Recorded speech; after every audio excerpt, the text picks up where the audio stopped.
Lista 3, exercício 14. Suponha que as baterias da figura abaixo tenham resistência interna desprezíveis. Determine A corrente do circuito, B, a potência dissipada em cada resistor e C, a potência de cada bateria e se a energia é fornecida ou absorvida por ela. Bem, esse aqui é um circuito simples, né, de uma malha só, em que basta a lei de Kirchhoff para a gente determinar a corrente de resposta do circuito. Então, o que a gente vai fazer simplesmente é dizer que a corrente, por exemplo, tem esse sentido. Só que você vai usar a lei de Kirchhoff, não importa qual é o sentido que você dê a corrente. Se por acaso ele estiver errado, o valor da corrente vai dar negativo, então não é tão importante assim. E eu vou também ir no sentido anti-horário, tá? Usar a lei de Kirchhoff. Então, por exemplo, vamos começar por E1, da esquerda para a direita, certo? Desse ponto A para o ponto B, da esquerda para a direita, eu vou dizer que o potencial está aumentando de A para B. Então, é mais E1. Na resistência R2, de baixo para cima, há uma queda de potencial, né, já que eu estou indo no sentido da corrente. Certo? Detalhe, o E1 é positivo independente do sentido da corrente, porque na verdade o potencial está aumentando, por isso que é positivo. No caso de B para C, o potencial está diminuindo. Se o potencial está diminuindo, é menos R2 vezes I. De C para D, o potencial também está diminuindo, já que eu estou indo no sentido da corrente. A corrente se move no resistor do sentido do maior potencial para o menor potencial. Então, dá menos R1 vezes I. E de D para A, o potencial diminui por causa da FEM E2, independente do sentido da corrente. Então, de D para A, o fato de eu ter uma fonte cujo potencial embaixo é menor do que em cima, de D para A o potencial está diminuindo. Então, fica menos E2 igual a zero. Dessa forma, a minha corrente de resposta do circuito vai ficar E1 menos E2 dividido por R2 mais R1. É claro que, independente do valor das resistências, a corrente sobre elas é a mesma. Como a corrente sobre elas é a mesma, significa que elas estão numa configuração em série, certo? No caso, E1 é 12 volts,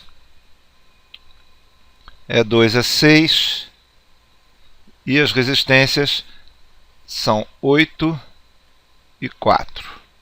Dessa forma, a gente tem 6 dividido por 12, isso é meio ampere. Meio ampere é a corrente que está passando pelo circuito.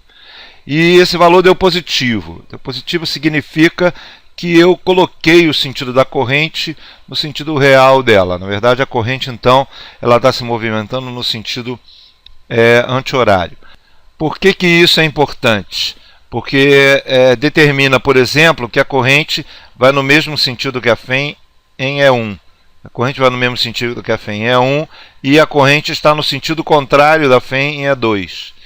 Isso quer dizer que a bateria 1 está fornecendo energia e a bateria 2 está recebendo energia, certo?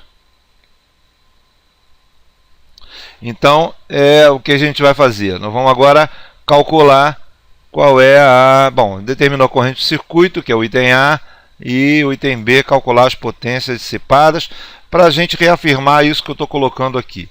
Então, por exemplo, na resistência R1, a potência dissipada na resistência R1, ela é simplesmente R1 vezes a corrente ao quadrado, que é R1, que é 4, vezes meio ao quadrado. Isso é 0,25 vezes 4, quer dizer 1 watts. A potência na resistência R2. A potência na resistência R2 é do mesmo processo. R2 vezes a corrente ao quadrado. R2 é 8 vezes meio ao quadrado. certo? Isso me dá 2 watts. A potência na fonte é 1. Potência na fonte é 1, é a sua diferença de potencial, que é 1, vezes a corrente que passa por ela. Isso é 12 vezes meio, 6 watts. E a potência envolvida na fonte é 2.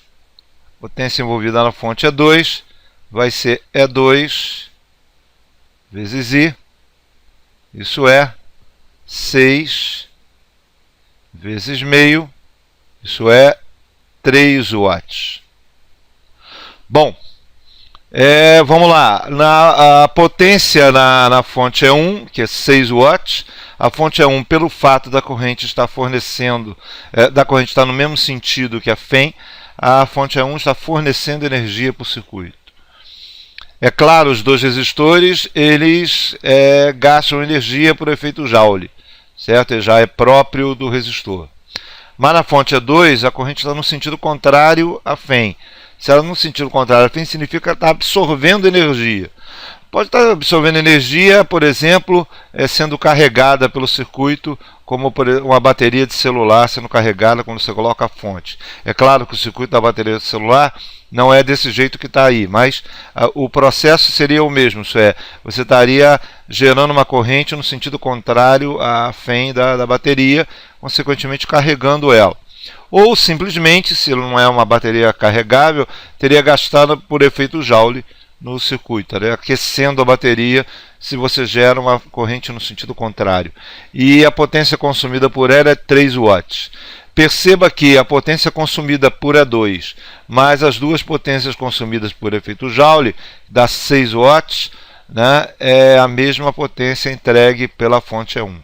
Então a fonte E1 entrega energia para o circuito e essa energia está sendo absorvida pelas resistências e pela fonte E2. É isso.